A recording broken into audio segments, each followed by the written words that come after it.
Welcome back to my YouTube channel. And today in this video, I am going to tell about one of the most important topic, gerund and infinitive. So guys, आज इस topic में हम gerund और infinitive के बारे में पढ़ने वाले हैं। पिछले वीडियो में हम पार्ट्स ऑफ क्वालिफायर यानी कि डिटरमिनर, एडजेक्टिव और एडजेक्टिवल फ्रेज के बारे में हम डिटेल पढ़ चुके हैं। सो आज का जो टॉपिक है हमारा वो है gerund और infinitive। क्योंकि इन दो टॉपिक्स का बहुत वैल्यू है, बहुत ज्यादा वैल्यू होता है पार्ट्स ऑफ सेंटेंस चैप्टर में। सो इसलिए आज का जो हमारा टॉपिक है वो यही है। आज हम इसी के बारे में पढ़ेंगे।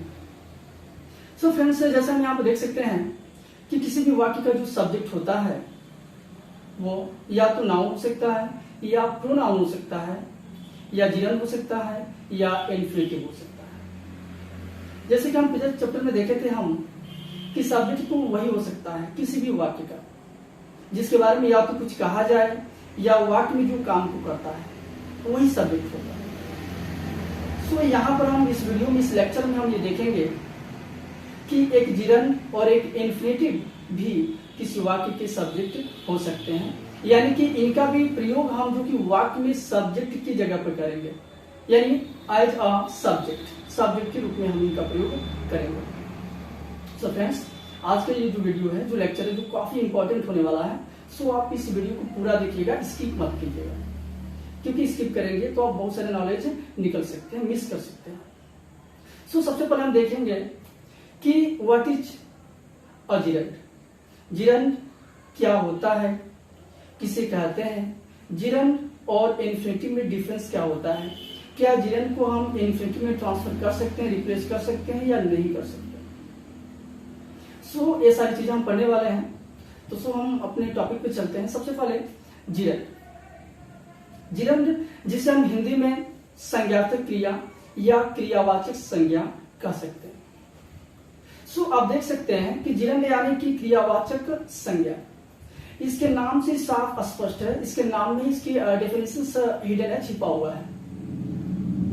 gerund यानी क्रियावाचक संज्ञा मतलब एक ऐसी क्रिया जो वाक्य में हमें संज्ञा का अर्थ देता है, जिसे आप क्या कहते हैं, gerund कहते हैं।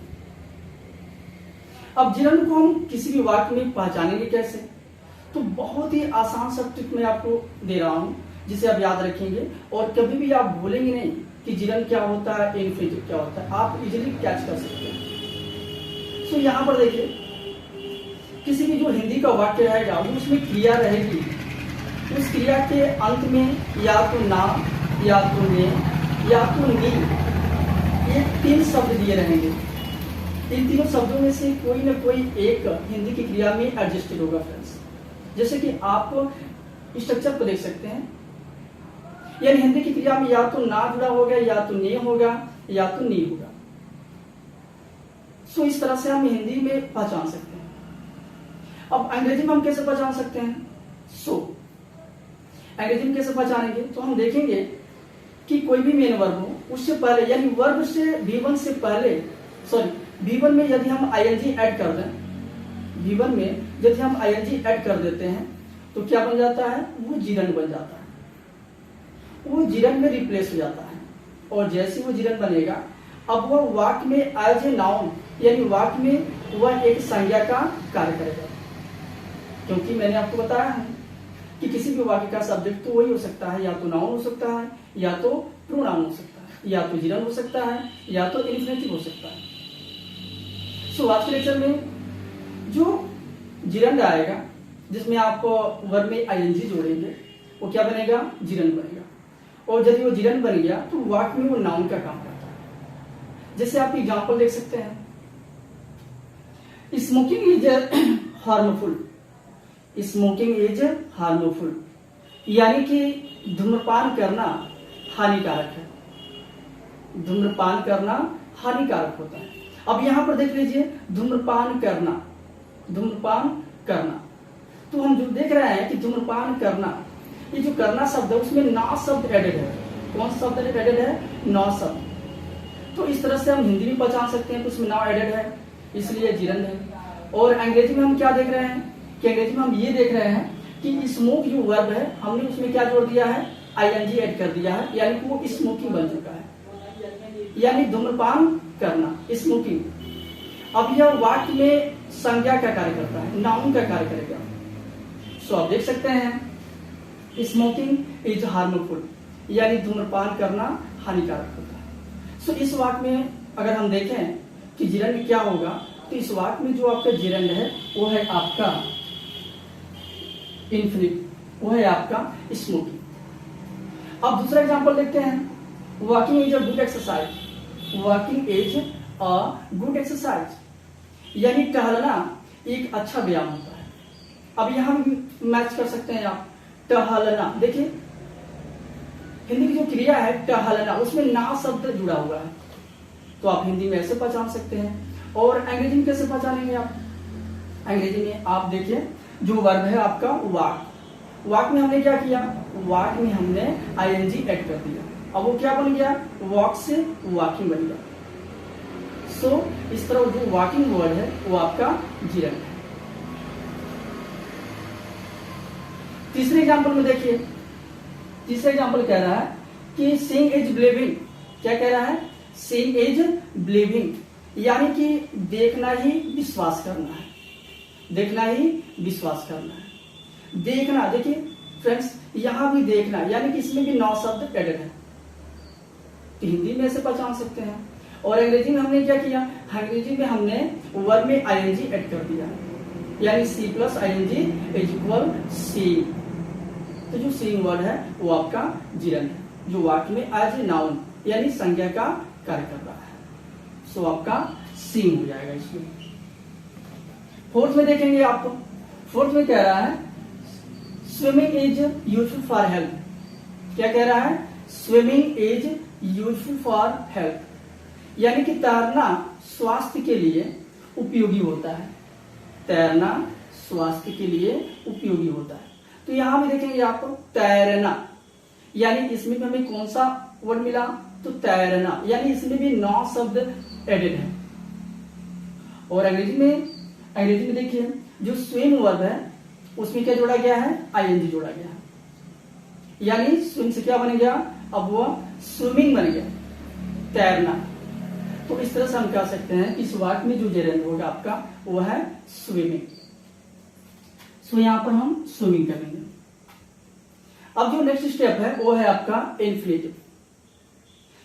फ्रेंड्स इन्फिनेटिव का भी सेम अर्थ होता है जो जिरंड का होता है। इन्फिनेटिव का मतलब भी संज्ञार्थक क्रिया, यानी कि क्रियावाचक संज्ञा, एक ऐसी क्रिया जो वाक्य में संज्ञा का अर्थ देता है, आप उसे क्या कहते हैं, इन्फिनेटिव कहते हैं।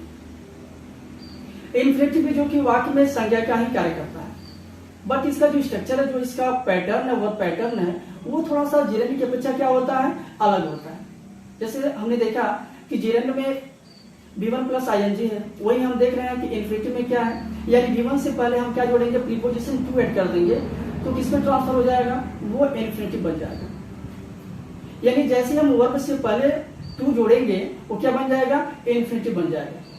जैसे आप देख सकते हैं यहाँ पर स्ट्रक्चर में लिखा हुआ है इन्फिनेटिव, यानी कि हिंदी की क्रिया में ना, ने, नी या के लिए एडेड होगा, वही अंग्रेजी में क्या होगा, V1 से पहले टू एडेड होगा। तो इस तरह से फ्रेंड्स हम हिंदी में पहचान सकते हैं और अंग्रेजी में भी पहचान सकते हैं। अब एग्जाम्पल की बात करते हैं। To err is human, to err is human, यानी कि गलती करना मनुष्य का स्वभाव है। इस वाक्य का जो अर्थ है, जो सेंस है, आप कई तरह से बोल देते हैं। जैसे मैंने कहा कि गलती करना मनुष्य का स्वभाव है, फिर आप ये भी बोल सकते हैं कि मनुष्य गलतियों का पुतला है, ये भी आप बोल सकते हैं। सो अब इस वाक्य में हम देखेंगे कि वर्ब से पहले टू कहां जुड़ा गया है, यानी कि इन्फिनेटिव कहां पर है। तो आप देख सकते हैं टू एयर, यानी कि हम देख रहे हैं कि सब्जेक्ट का जो जगह है, जो प्लेस है, उस सब्जेक्ट की जगह पर टू एयर का प्रयोग किया गया है, यानी टू एयर को सब्जेक्ट रूप में प्रयोग किया गया। इसलिए हम कह सकते हैं कि जो टू एयर है वो आपका इन्फिनेटिव है, जो सब्जेक्ट की जगह पर आया है और वाक्य में एज ए नाउन यानी कि नाउन का कार्य करता है। सो हम टू एयर को इंडिकेट कर देंगे। सेकंड में देखेंगे फ्रेंड्स, सेकंड कह रहा है कि to work is to worship, to work is to worship, यानी कि कर्म ही पूजा है। To work is to worship, यानी कर्म करना क्या है, पूजा है। अब यहां देखिए, यहां भी हम देख सकते हैं ये वर्क है, आपका वर्ब है, और इस वर्ब से पहले प्रीपोजिशन टू ऐड किया गया है, यानी कि टू वर्क दोनों मिलकर क्या बन जाएंगे, इन्फिनिटिव बन जाएंगे। सो हम यहां भी इन्फिनिटिव को टिक कर लेंगे। तीसरे में चलिए, तीसरा कह रहा है to hate is sin, to hate is sin, यानी घृणा करना पाप होता है। To hate is sin. अब यहां देखिए इस वाक्य में जो वर्ब है आपका वो हेट है, और हेट से पहले टू जोड़ा गया है, यानी टू हेट मिलकर क्या बन जाएंगे, इन्फिनिटिव बन जाएंगे। सो इन्फिनिटिव को हम टिक कर लेंगे। फोर्थ में चलते हैं। फोर्थ कह रहा है to forgive is divine.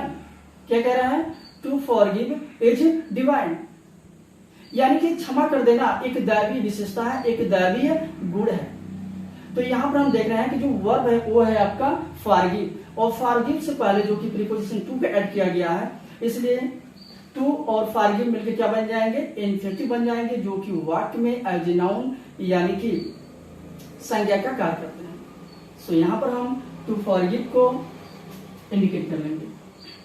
Friends, अब यहां पर कुछ वाक्य ऐसे भी होते हैं जिन्हें हम जिरन से इन्फिनिटिव में, और इन्फिनिटिव को हम जिरन में रिप्लेस कर सकते हैं। और कुछ टाइप्स भी यहाँ पे होते हैं इन्फिनिटिव के, जिस टाइप को हम आपको नेक्स्ट लेक्चर में बताएंगे। ओके, सो फ्रेंड्स, अब जो हमारा जो तीसरा जो टॉपिक है वो है आपका, देख सकते हैं आप, by using it as a subject, यानी कि सब्जेक्ट के रूप में सब्जेक्ट की जगह पर अब हम इट का प्रयोग करेंगे। कैसे करेंगे हम, तो आप देख सकते हैं पहला example, it is very present today, यानी जो आज का जो दिन है वो बहुत ही क्या है, सुहावना है। यानी हम इस सेंटेंस में देखें तो इस वाक्य में जो सब्जेक्ट का जो प्लेस है, उस प्लेस पर किसका प्रयोग किया गया है, तो ईट का। किसका प्रयोग किया गया है, ईट का। यानी हम देख सकते हैं कि यहाँ पर इस वाक्य में ईट का प्रयोग सब्जेक्ट के रूप में किया गया है। दूसरा सेंटेंस देखिए, इट इज हॉट टुडे, यानी आज गर्मी है। इट इज हॉट टुडे, आज गर्मी है, यानी इस वाक्य में भी सब्जेक्ट की जगह पर इट का प्रयोग किया गया है। सो तीसरा देखते हैं, it is Sunday, it is Sunday, यानी रविवार है, यहां भी इट का प्रयोग किया गया है। चौथे में देख सकते हैं आप, it was cold yesterday, it was cold yesterday, यानी कल ठंड थी। सो गाइस, हम इन चारों सेंटेंसेस में देख सकते हैं कि सब्जेक्ट की जगह पर ईट का प्रयोग किया गया है। सो ऐसे कंडीशन में जो ईट है, ईट का प्रयोग किस रूप में किया गया है, तो हम देख सकते हैं ईट का जो प्रयोग है वो इम्पर्सनल या न्यूट्रल ईट के रूप में किया गया है। इन सभी वाक्यों में ईट का प्रयोग इम्पर्सनल या न्यूट्रल ईट के रूप में किया गया है। तो इस तरह से हम जान सकते हैं कि सब्जेक्ट की जगह पर हम ईट का भी प्रयोग कर सकते हैं। अब चलते हैं फोर्थ पॉइंट पर। फोर्थ पॉइंट में क्या है, by using their as a subject, यानी कि सब्जेक्ट के रूप में हम केवल इट का ही प्रयोग नहीं कर सकते, बल्कि देयर का भी प्रयोग हम कर सकते हैं। जैसे कि आप एग्जांपल देखिए, there was a cat on the table, there was a cat on the table, यानी मेज पर बिल्ली, मेज पर बिल्ली थी। सो इस वाक्य में हम देख रहे हैं कि इस वाक्य में देयर का प्रयोग किया गया है, यानी इस वाक्य को देयर शब्द से स्टार्ट किया गया है। सेकेंड सेंटेंस देखिए, there is a girl under the tree, यानी पेड़ के नीचे एक लड़की है। सो इस वाक्य में भी देयर लगा हुआ है। तीसरे में देख सकते हैं, there is a car coming, इस वाक्य को भी देयर से स्टार्ट किया गया है। There is a car coming, यानी एक कार चली आ रही है।